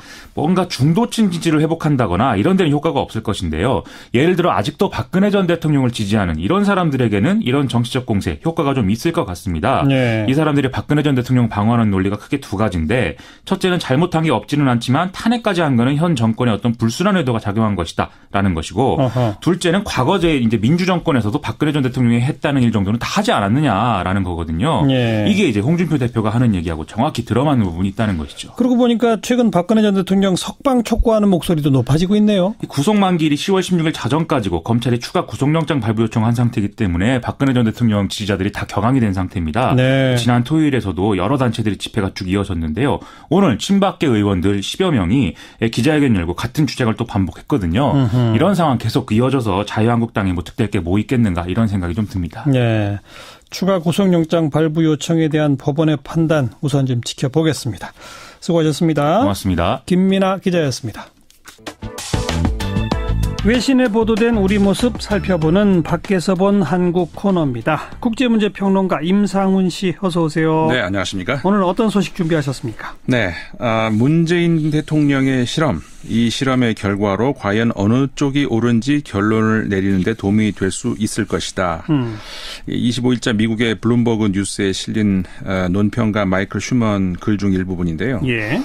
그럼 과연 문재인 대통령이 어떤 실험을 한다는 것인지 그리고 어느 쪽이 옳은지에서 어느 쪽이 누구와 누구를 말하는 건지. 그래요. 이게 이제 그 기사의 내용인데요. 예. 이 논평의 제목만 봐도 이 두 질문에 대한 답을 어느 정도 짐작을 하실 수 있을 겁니다. 제목이 뭔데요? 한국이 진보주의를 구할 수 있을 것인가? 상당히 도전적인 질문인데요. 그러네요. 사실 최근에 한반도 그리고 한국에 대한 세계 시선이 뭐 평창 동계올림픽도 그렇습니다만은 북한의 도발, 그다음에 북미 간에 벌어지고 있는 설전, 거기에 따른 위기설 여기로 좀 모아져 있지 않습니까? 그래요. 근데 이 논평의 필자 마이클 슈먼에 따르면은 북한발 위기에 못지않게 세계가 주목해야 할 일이 하나가 더 있다 이렇게 말을 하는데요. 그게 바로 문재인 정부의 대담한 경제 정책이라는 겁니다. 네, 문재인 정부 경제 정책을 우리 한국 국민뿐 아니라 세계가 주목해봐야 할 이유가 있다. 네. 한국의 문재인 대통령과 현 정부의 경제 정책을 보면 현재 대부분의 선진국들이 취하고 있는 기조와 정반대의 길로 가고 있다는 겁니다. 선진국은 어디로 가는데 문재인 정부는 어디로 가는데요? 네, 그래서 근 수십 년, 짧게는 이제 90년대 말 그 금융위기 이후에 대부분의 선진국가들이 정부의 개입을 줄이고 외산 줄이고 복지 축소하고 또 규제를 완화하고 노동시장을 유연하게 한다. 이런 방향으로 지금 경제 노선을 펴지 않습니까? 예. 근데 새로 출범한 한국 정부는 이 저자의 그 필자의 표현에 따르면은 매우 진보적 프로그램을 망설임 없이 착수했다는 겁니다. 네. 그러니까 사회 안전망 확대를 위해서 임금을 올리고 공공주택 건설을 늘리고 실업보험 등 혜택을 강화하는 등 가계 소득을 늘리고 근로자 복지 확대를 통해서 시장에 활력을 넣어보자는 그런 정책으로 가고 있다는 거죠. 예. 뭐 실제로 우리 잘 알려져 있듯이 창업기업 그다음에 중소기업에 대한 정부의 재정 지원을 늘리고 또 그 내년 예산안 크게 늘리겠다 정부의 발표 있지 않습니까? 네. 그러니까 바로 이런 걸 봤을 때 문재인 정부의 정책이 현재의 경제 통념에 역행을 하고 있다는 겁니다. 네. 전 세계적으로 경제적으로 다 어려우니까 특히 네. 선진국일수록 네. 선진국들은 정부 역할 축소 쪽으로 가는데 반대로 문재인 정부는 큰 물줄기를 거슬러 간다. 네. 그런 거죠? 그렇죠. 그래서 문재인 대통령의 이 실험이 각별히 주목할 가치가 있다는 겁니다. 전 세계적 입장에서 보더라도. 예. 근데 그럴 수 있는 조건이 되는 것이 이제 실험 조건이 되는 것이 한국이 당면하고 있는 난제들이 대부분 다른 부유국들이 겪고 있는 문제점들하고 비슷하기 때문에 그러니까 예를 들어서 빈부격차 확대되고 있고요. 생산성 둔화되고 또 고령화가 급속하게 진행되고 있고 이런 굉장히 비슷한 유사점을 가지고 있고 예. 근데 그럼에도 필자의 관점에서 한국이 이 실험에 도전할 수 있는 이유는 한국은 다른 서구 국가들에 비해서 재정 지출을 늘릴 수 있는 이 건전성을 유지를 하고 있다는 겁니다. 네. 그러니까 정부 부채가 GDP의 39%밖에 되지 않기 때문에 예를 들어서 미국의 107%에 비하면은 좀 여유가 있고 많이 여유가 있는 거죠. 네. 또 하나의 조건이 다른 서구 국가들에 비해서 복지 부담 비율이 아직 굉장히 낮다는 겁니다. 예. 그러니까 OECD 국가 중에서 공공사회 지출이 최하위 수준이기 때문에 더 늘릴 그 당위성도 있다는 거죠. 그러니까 지금 그 선진국들은 이미 복지가 많이 갖춰져 있는 상태에서의 어려움이고 네네. 우린 그렇지 않고 또 게다가 재정 건전성도 강하고 그렇죠. 하니까 해볼 수 있다. 그렇죠. 예. 그렇습니다. 그렇기 때문에 이제 한국인들도 바로 그런 이유로 상당수가 이제 공감을 하고 그래서 문재인 정부가 더 지지를 얻어낼 수도 있고 실제로 그렇게 지지를 얻고 있다는 거죠. 네. 예를 들어서 우리나라 노령 인구의 빈곤율이 아주 심각할 정도로 높은 수준이고 경제활동 인구도 노부모에 대한 부양 부담 또 육아에 대한 그 보육에 대한 그런 부담이 대부분의 가정에 주어져 있기 때문에 예. 특히 그 여성의 경제 참여를 제한하게 되고 그래서 그렇죠.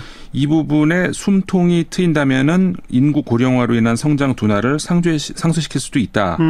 또 소비도 늘릴 수 있다. 이런 얘기가 되는 거죠. 그렇죠. 그래서 이런 타당성 때문에 현 정부가 현재까지 상대적으로 높은 국민들로부터 지지를 받고 있다는 겁니다. 네, 바로 이제 그런 걸 마이클 슈먼은 진보주의라고 이제 딱 규정한 건데. 네네.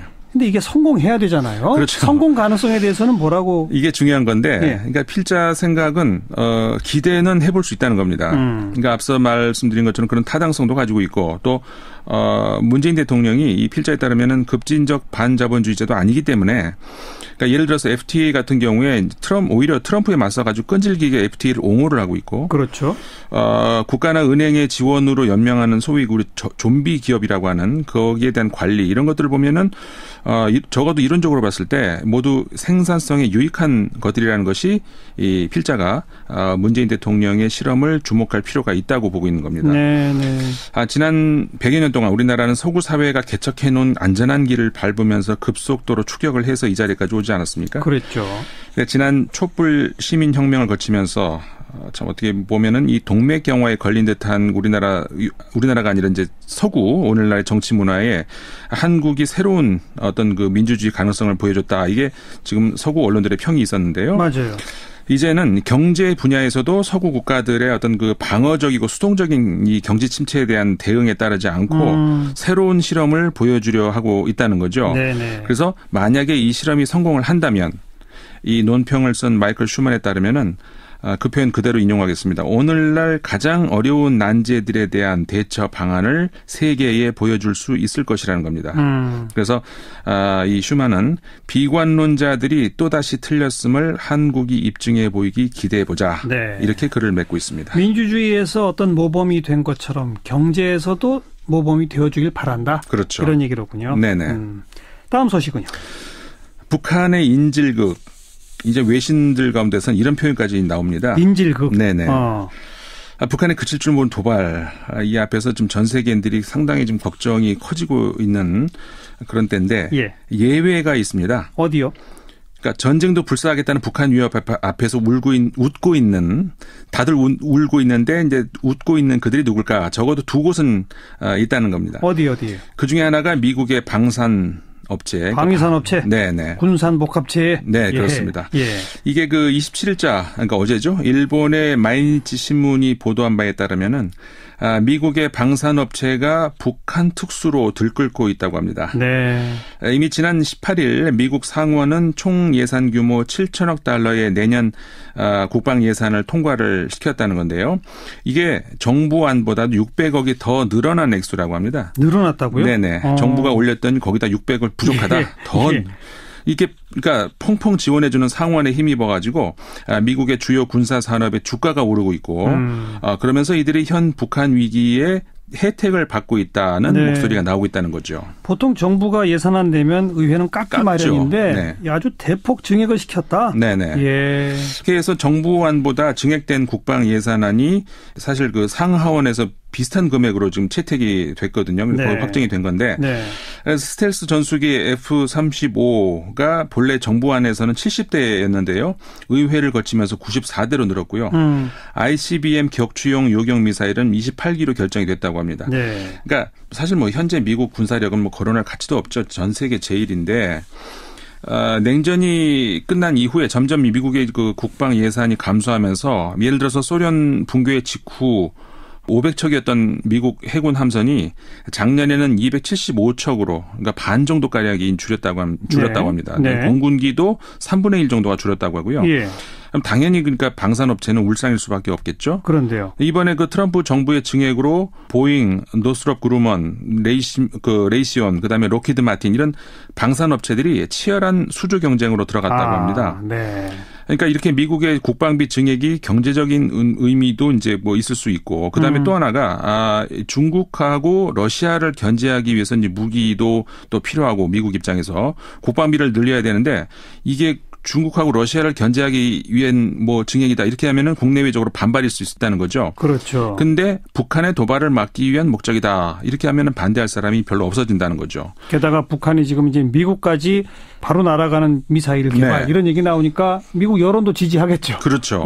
그렇기 때문에 바로 그런 점에서 북한의 도발을 미국 방산업체가 그 입장에서는 반길 수밖에 없지 않겠느냐. 기회라고 할 수가 있다는 거죠. 그렇죠. 그 논리로 미국은 또 사드를 한반도 깊숙한 곳까지 또 전진 배치할 수도 있었고요. 미국과 북한의 위협 앞에 미국 방산업체가 웃는다. 또 두 곳은 웃는다고 그랬잖아요. 또 하나가 어디예요? 또 하나가 이제 일본 정부입니다. 일본 정부. 역시 같은 27일자 마이니치 신문인데요.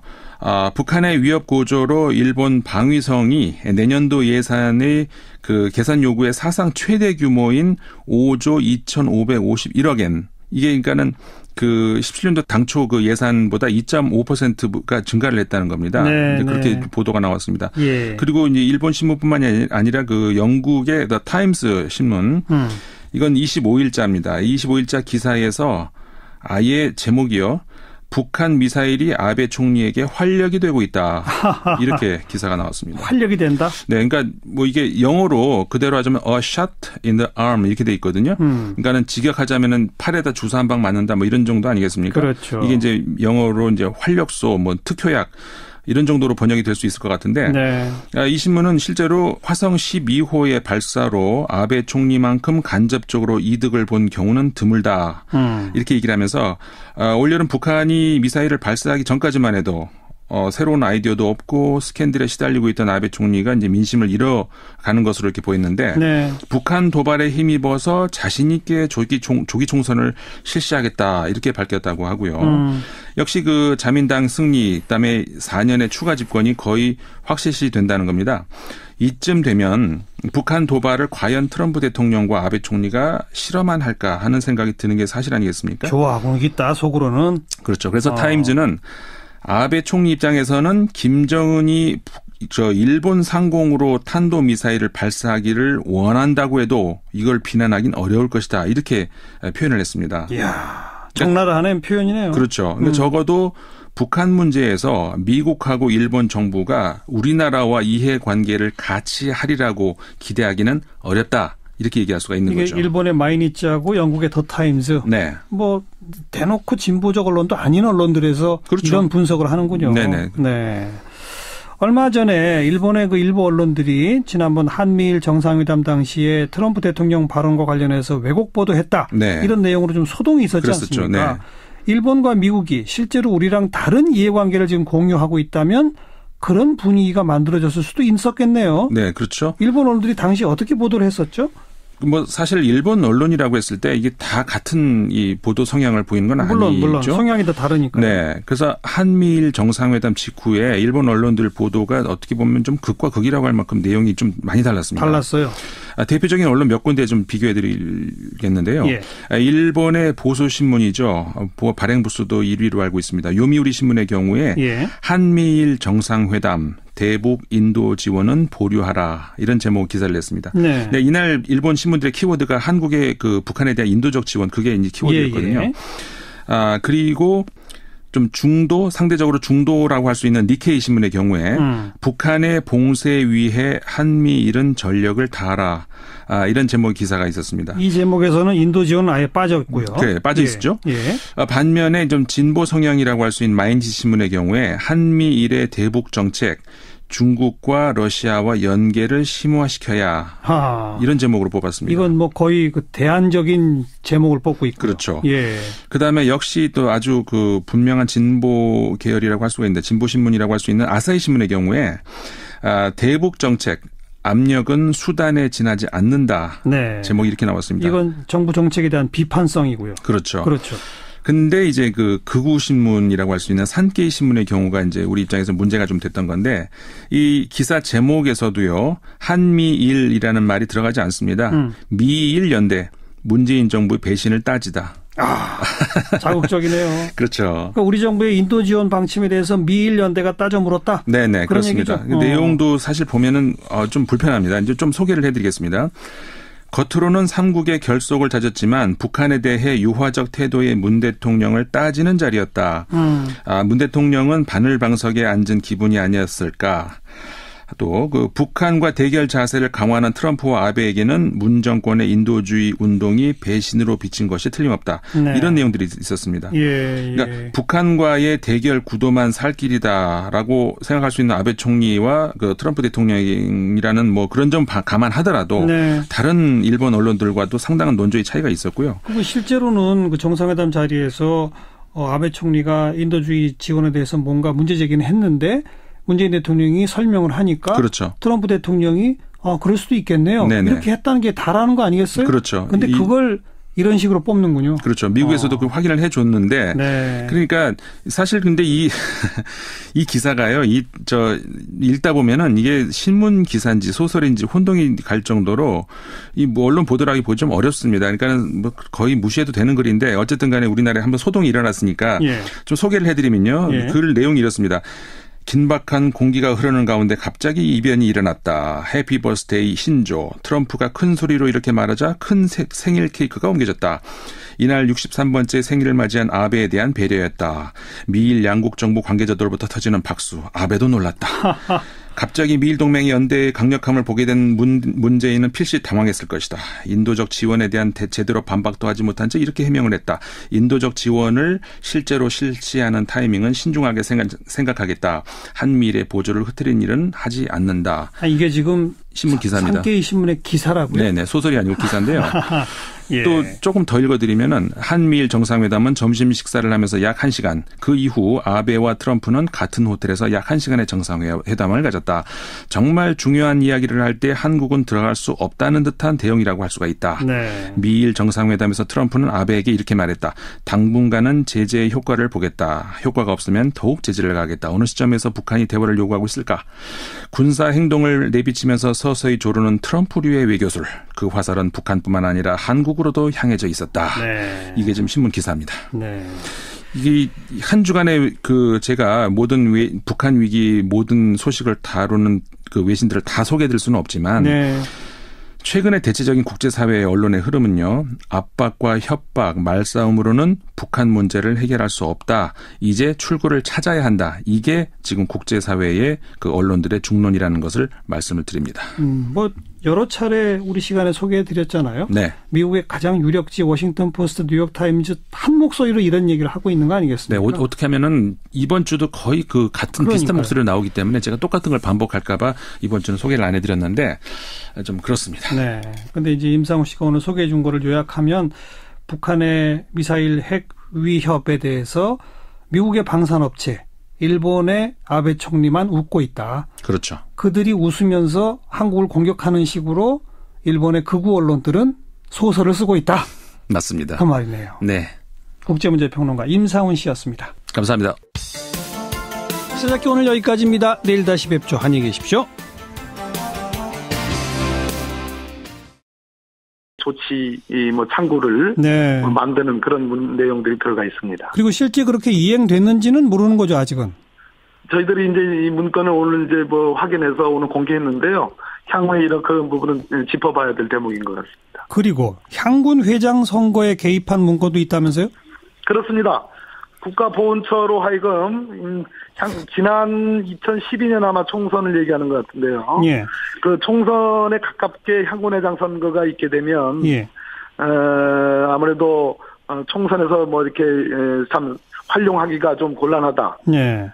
그래서 보훈처로 하여금 4월로 예정된 향군회장 선거를 당겨가지고 2월로 조정할 것을 검토하게 하고 또 국정 운영의 후원 세력 역할을 해야 될 좋은 구심점 있는 인물을 선출해야 되는데 네. 그를 분열돼 있기 때문에 기무사가 군 원로들을 만나가지고 너무 비방이나 과열을 하지 않도록 유도해야 된다. 네. 이렇게 보훈처와 기무사라는 국가기관을 자꾸 개입시킨 예. 그런 문건들입니다. 제양군인회를 친정부 세력으로 만들고자 군 기관까지 개입해서 어떻게 해야 한다 이런 내용들이다 이 말이군요. 그렇습니다. 그다음에 야권 자치단체장 신상정보 유출은 뭡니까? 하도 많아서요. 광역단체장은 8명. 지금 다 이름이 이제 알려졌죠. 네. 박원순 시장님, 또 안희정 지사님, 또 우리 국회의원하고 있는 송영길 인천시장님 등등의 광역단체장 8명, 또 기초단체장 23명. 이걸 다 일일이 다 실명과 함께 분류를 해가지고요. 예. 한 카테고리는 좌편향. 그래서 국가 정체성을 훼손하는 단체장이다. 또 한 카테고리는 정부, 이명박 정부의 국책사업이나 대북 정책에 건건마다 반대하는 등의 국론을 분열시키는 조장 단체장이다. 예. 또 한 카테고리는 세금 급식 등의 포퓰리즘으로 주민을 현혹하는 그런 단체장들이다. 이렇게 해가지고 일일이 낙인을 찍고 예. 일일이 각 단체장별로 예. 평판을 다 써놓은 그런 사찰 문건으로 보여집니다. 이런 것도 청와대 직원들이 직접 작성한 거예요? 이 문건은 청와대 문건인지 국정원 문건인지 정확하지 않습니다만 저희들은 추정컨대 국정원 문건으로 보고 있습니다. 아까 총선에 지원해야 한다 그거는 청와대에서 작성한 거고? 그거는 세상에 청와대 민정수석실의 공직기강 비서관실 감찰팀이 작성한 문건입니다. 공직기강 비서관실 감찰팀이요? 이상하지 않습니까? 선거 개입을 차단해야 그러니까 말이에요. 예. 공직자들, 고위공직자들한테 바로 영향을 미칠 수 있는 그런 힘을 갖고 있는 공직기강 비서관실 감찰팀이 작성한 거기 때문에 예. 이거는 보통 관건 선거를 계획한 거라고 보기 어렵고 아주 대단히 아주 고수준의 높은 예. 수준의 그런 기획으로 보여집니다. 그렇게 그 작성 주체까지 다 명기가 돼 있군요. 그 문건에. 예, 문건에 다 돼 있습니다. 예. KBS 관련된 문건은 어떤 내용입니까? 말 그대로 요즘에 이제 뭐 방송 장악 문건들이 국정원에서 작성해가지고 네.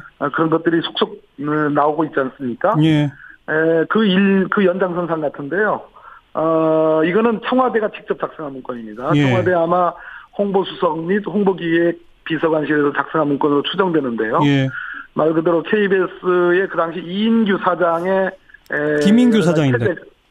예, 김인규 사장 죄송합니다. 예. 이인규는 중수부장. 네네. 예, 김인규 사장의 체제가 불안정해진다. 즉 수신료 인하 문제, 특히 당시 야당인 민주당에 대한 최고위원회 도청 사건이 벌어졌지 않습니까? 맞아요.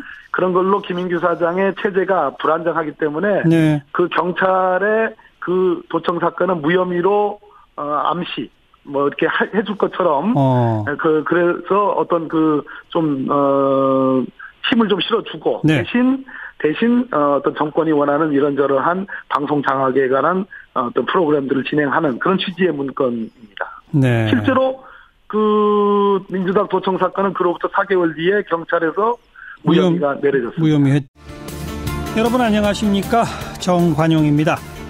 이명박 정부 당시에 청와대가 이 정진석 의원 등 청와대 수석비서관이나 비서관을 지내고 총선에 출마한 이 출마자들을 지원한 의혹이 있다.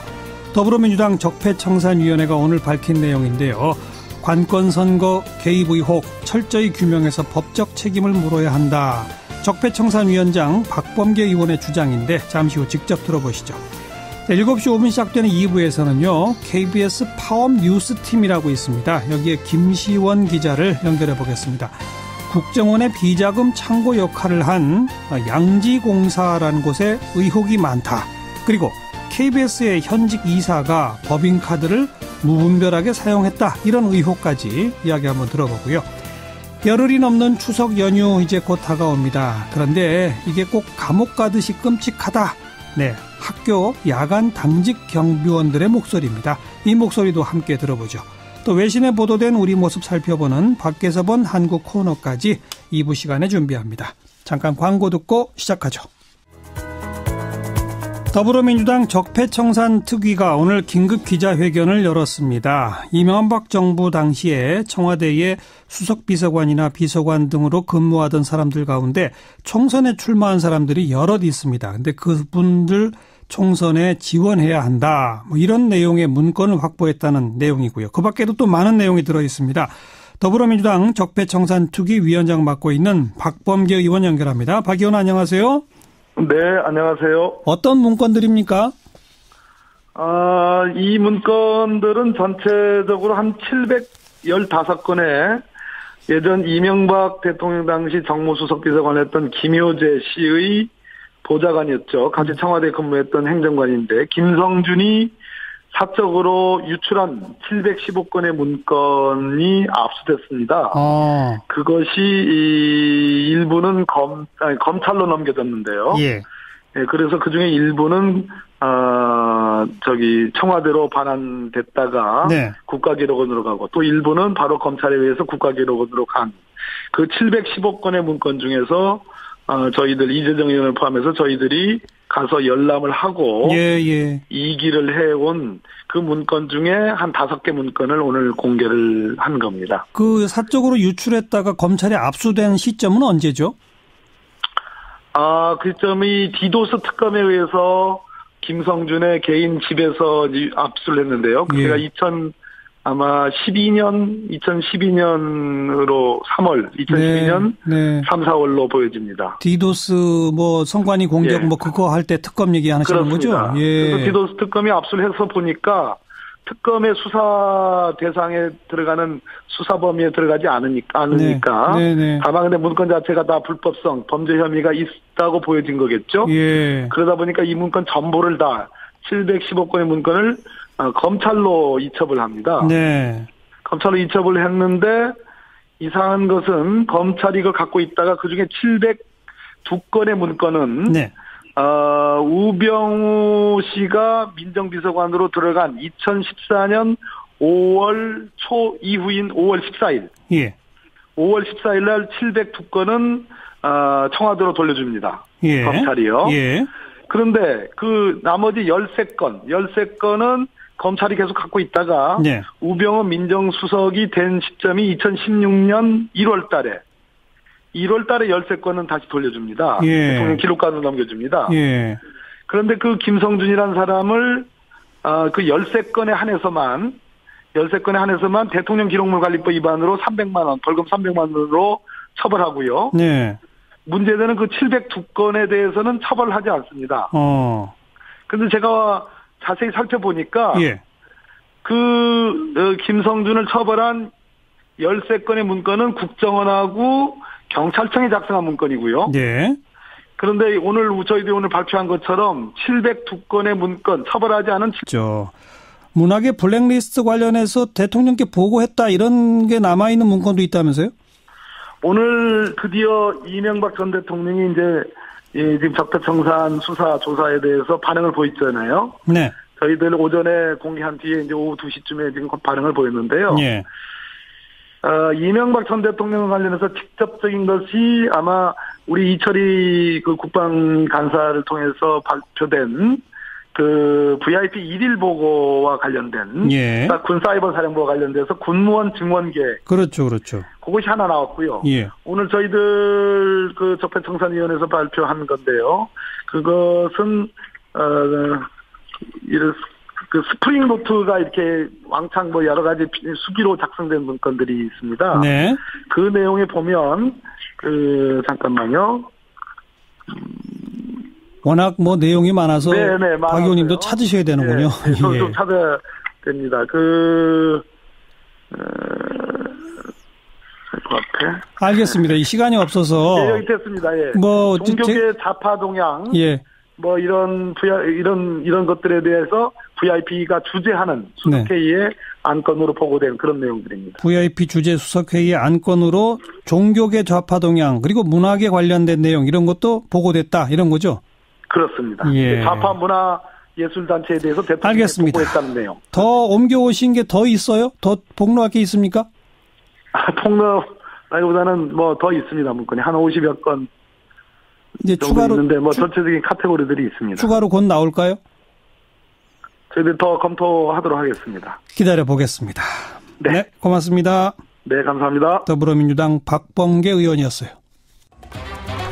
윤태곤 실장 어서 오십시오. 네, 안녕하세요. 자유한국당 바른정당의 3선급이든가 일부 그렇죠. 중진 의원들 만나서 통합을 본격화하고 있네요. 그렇죠. 합쳐서 한 10명 정도 돼요. 네. 숫자가 많죠. 그리고 어제 저녁에 이제 만찬 회동을 했는데 청와대에서 여야 당대표 그렇죠. 만찬 회동을 할 때 같은 시간인 거죠. 시간에 홍준표 대표는 불참했지 않습니까? 그렇죠. 이게 홍 대표가 지시야 했겠습니까만은 교감은 충분히 있었던 거 아니겠습니까? 그럼 그 시점도 되게 상징적일 수 있는 거죠. 그러네요. 네. 어제 쭉 면면을 보면 한국당에서는 이철우 최고위원, 강석호, 김광림, 김성태, 권성동, 이명수, 유재중 여기는 상임위원장급도 몇 명 있습니다. 네. 바른정당에는 김영우 최고위원, 이종구, 김용태, 황영철 의원이 자리를 했어요. 이 면면도 가만히 보시면요.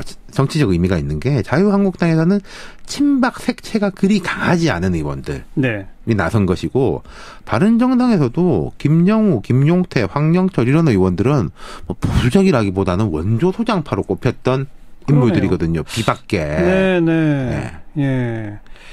어제 분위기는 어땠답니까? 참가한 사람들에 따르면 아주 좋았답니다. 회동 후에 이제 이철우 의원이 좌장격이었는데 보수 우파 통합추진위원회를 만들기로 했다. 바른정당이 11월 13일에 전당대회를 하는데 그 전에 보여줘야지 국민들한테 호응을 받는다. 이렇게 이야기를 했어요. 그래서 다음 달 11일에 다시 만나서 통추위 구성 등 통합을 위한 구체적 내용을 논의하기로 했다. 이렇게 밝혔는데. 이건 완전히 본격화인데요. 자, 날짜를 달려보십시오. 추석 밥상에 올리는 거예요. 그러니까요. 그리고 이제 연휴 기간 동안 특히 이제 TK 지역 중심으로 해가지고 쭉 붐업을 시킨 다음에 연휴 끝나고 나면 또 만들어가지고 한 단계 더 나가겠죠. 그렇죠. 사실 이게 지금 여당, 옛날 야당들이 이게 잘하던 건데 예. 벤치마킹을 하네요. 근데 바른정당 내부 분위기가 좀 심상치 않은 거 아니에요? 그렇죠. 바른정당을 흔히 이제 자강파, 통합파 이렇게 분류하지 않습니까? 자강파 반발이 거세죠. 네. 오늘 의원 전체 회의가 있었는데 그 통합파 의원들은 참석 안 한 사람들도 많았었어요. 지금 자강파의 수장격이 이제 유승민 의원 아닙니까? 예. 개인적 일탈 행위라고 생각한다. 지금 당의 유효한 결론은 11월 13일 전당대회가 공식 입장이다. 네. 그렇게 말을 했고 네. 또 이제 강경한 자강파인 하태경 최고위원, 하의원 같은 경우에는 뭐 국민의당과 연대폭을 넓혀야 된다 이렇게 주장하고 있는데 그렇죠. 지도부하고 전혀 상의하지 않는 그냥 몇몇 개인들의 일탈 행위이자 창당 정신을 훼손한 해당 행위다 이렇게 반발을 했어요. 개인적 일탈 행위, 예. 해당 행위 예. 아주 강한 반발인데 이런 강한 반발이 나올 거를 뻔히 알면서 그렇죠. 자유한국당 의원들을 만나러 간 거 아니겠습니까? 네. 김영우 최고위원이 오늘 이제 페이스북에다가 쓴 게 이제 보수는 문재인 정부를 비판하기 앞서 우리의 정치 행태를 반성하고 서로 뭉쳐야 한다. 안보 위기와 적폐청산의 광풍 앞에 보수 야당들이 순혈 보수주의 싸움만 하면서 갈등만 하는 것은 정권을 뺏긴 데 이어서 더 큰 역사적 죄를 짓는 것이다. 이렇게 이야기를 했어요. 네, 네. 깃발을 완전히 든 거죠. 그러네요. 예. 그러면서 이제 저 역시 대선 전에는 한국당에 복귀한 의원들 그 13명 있었지 않습니까? 예. 비판의 목소리를 냈었다. 그러나 지난해 말 보수가 분열될 만한 이유가 있었고 지금은 다시 뭉쳐야 될 이유가 너무 많다. 당을 뛰어넘어 나라를 걱정하는 수많은 보수 국민들의 염원이다. 이렇게 네. 주장했어요. 내년 6월 지방선거가 있으니까 당이 분열된 상태로 선거하면 결국 공멸할 수도 있다. 이게 아마 가장 그렇죠. 클 것 같은데. 제가 뭐 가치 판단을 떠나가지고 바른정당이 분열될 것 같아요. 다 이게 당대당으로 숙명이 다 가지는 않을 것 같고 네. 뭐 남을 사람 남고 갈 사람 가지 않을까. 이게 뭐 좀 징계를 내릴 수 있는 것도 아니고 징계 내린다는 게 무슨 의미가 있겠습니까? 그렇죠. 그리고 비례대표 의원들이 있으면은 운신의 폭이 이제 좁지만은 바른정당 비례대표 의원들도 없거든요. 없군요. 그렇죠. 이렇게 되면 11월 13일 전당대회 이거 그대로 갈까요? 전당대회라는 게 이게 장이 열리는 거지 않습니까? 네. 통합파 의원들이 전당대회 국면을 이 통합을 추진하는 장으로 삼을 가능성이 매우 높죠. 전당대회도 뭐 통합하고 자강파 대결 양상이 될 수도 있는 거고. 그렇겠네요. 어떤 사람이 뭐 최고위원회 출마하면서 통합을 공약으로 내걸고 나설 수도 있는 거죠. 예. 그리고 이제 만약에 한쪽이 이겨가지고 뭐 완전히 승복을 하면은 차라리 나은데. 네. 만약에 자강파가 이기든 통합파가 이기든 반대쪽이 승복을 할까. 그럴 가능성도 조금 낮아 보이는. 그러면 전당대회가 분열의 계기가 될 수도 있다. 그렇죠. 그런 거죠? 예. 그러니까 예를 들어 지금 유승민 의원이 강하게 지금 출마를 시사하고 있잖아요. 네. 전당대회에서 유승민 의원이 이겼다. 그러면 지금 통합 추진하고 있는 의원들은 그걸 계기로 집단 탈당한다. 그렇죠. 뭐 축소된 바른정당이 되는 가능성이 있는 거죠. 그렇게 되면 바른정당은 원내교섭단체도 안 되는 거고. 그렇죠. 또 후폭풍이 있을 텐데. 예, 제가 한번 말씀드린 것 같은데 연대적 효과들이 쭉 나타날 겁니다. 네. 사실상 양당 구도로의 재편 같은 게 있을 수 있는 거죠. 자유한국당이 지금보다 더 강해지고 바른당 정당이 교섭단체 지위를 상실하게 되면 네. 그러면 이제 국정 운영의 면에서도 그렇고 국민의당하고 민주당의 관계도 좀 미묘해질 가능성이 있어요. 예. 물론 국민의당은 안철수 대표가 뭐 강하게 틀어지고 있으니까 당 전체가 당장에 뭐 어떻게 되지는 않을 건데 흐름이 조금 바뀔 수가 있는 것이고 그리고 이제 앞서 가지고 요 보면은 김영우 의원이 말한 것 중에 안보 위기와 적폐청산의 광풍 앞에 이 두 가지 이유를 들었거든요. 예. 이게 이제 그 통합론에는 더 에너지가 될 가능성이 높아요. 이명박 정부에 대한 압박 같은 것도 그러니까 뭐 이명박 전 대통령 측도 이게 좀 뭉쳐야지 방패막이가 되겠다. 네, 그런 네. 생각할 수 있는 거 아니겠습니까? 그래요. 정계 개편에 신호탄이 쏘아 올려졌다. 네. 이렇게 말하면 되겠군요. 그렇습니다. 네. 추석 밥상에 올렸으니까 민심이 어떻게 나올지 한번 지켜봅시다. 네. 윤태권 실장 수고하셨고요. 감사합니다. 2부에 다시 옵니다.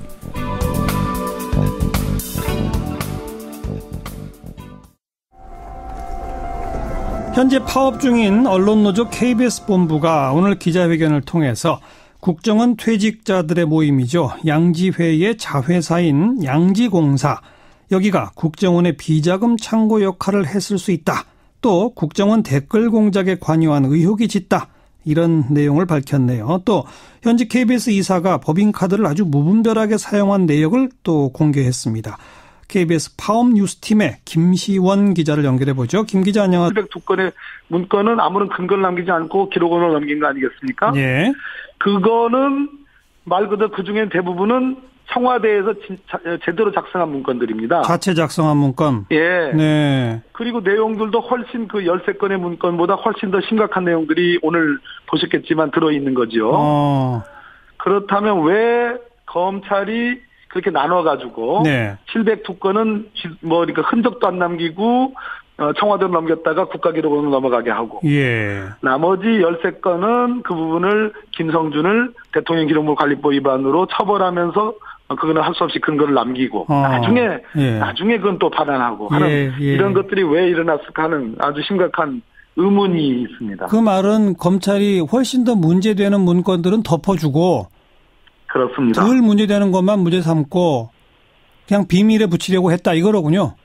제가 보기에는 지금 정확하게 보시는 듯 한데요. 예. 진짜 대통령 기록물에 해당하는 MB정부 때 오늘 예를 들어서 관건 선거 관련 문건이라든지 KBS 저희 민주당 도청 사건 문건, 또 지방자치단체장 사찰 문건 이런 건 굉장히 심각한 문건들이거든요. 예.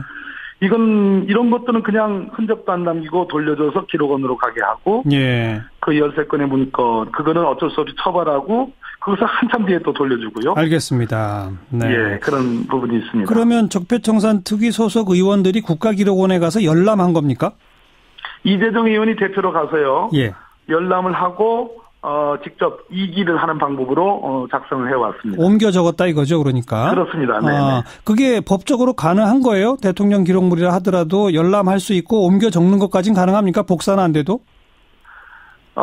이 대통령 기록물인데요. 예. 이거는 이명박 정부 때에 이명박 대통령에 의해서 대통령 기록물관리법상 지정기록물, 비밀기록물, 일반기록물로 분류된 것이 아닌 아까 말씀드린 것처럼 김성준이 가지고 나갔다가 압수돼가지고 검찰로 갔다가 다시 박근혜 정부 때 돌려준 거거든요. 네네. 그래서 박근혜 정부에 의해서 기록원에 넘어간 거잖아요. 예. 그러다 보니까 이 기록물 자체가 방치되어 있다가 국가기록원에 의해서 이번에 이번 문재인 정부 들어와서 이번에 분류 작업을 하면서 비밀 기록물로 안 본 겁니다. 국가기록원이. 하긴 박근혜 정부 열람이 가능하고 공개가 가능한 그러니까 박근혜 정부 청와대가 이명박 정부 당시 만들었던 문건을 이거는 지정 기록물이다, 비밀이다, 이렇게 분류할 근거가 없으니까 법적 권한도 그렇습니다. 없고 그냥 넘긴 것이니까 그냥 넘어온 거니 국가기록원도 비밀 분류를 할 수가 없었겠고. 그렇습니다. 이번에 이제 분류를 해가지고 외교안보에 심각한 것들은 비밀기록물로 하고 오늘 저희들이 가서 열람해서 가져온 것들은 비밀기록물로 보지 않은 것이 알겠습니다. 해당합니다. 자, 그 중요한 내용이 몇 개 있는데 하나하나씩 좀 짧게 소개해 주세요. 네네, 먼저 그렇죠. 청와대 근무자들이 총선 나간 사람들 모두 몇 사람을 적시했고 어떻게 도와야 한다고 했습니까? 11명인데요. 말 그대로 VIP, 즉 이명박 대통령을 말하죠. 퇴임 이후에 안전판 역할을 수행할 수 있도록 당선율을 최대한 끌어올려야 된다. 그러기 위해서는 이들 출마자들, 청와대 근무했다가 출마하는 사람들에 대한 동향, 지역 민원, 애로사항을 직접 취합해서 지원을 해야 된다. 그런 창구도 설치를 해야 된다. 이런 취지입니다. 누구죠? 예를 들면? 박형준 전 의원이죠. 또 현 의원이신 또 정진석 의원, 노무현 대통령 발언하신 이런 분들이고 비서관급이 한 7분. 그런 분들이 MB 정부 때 수석 비서관 지낸 분들이고 그렇죠? 그렇습니다. 그래서 그 문건에는 이명박 대통령의 퇴임 이후 안전판 역할을 이분들이 할 거다. 국회에 가서. 그래서 정부가 무슨 기구를 만들어서 이들을 돕자 이런 거예요? 그렇습니다. 이 지원 창구 역할을 할 부서를 지정을 해야 된다.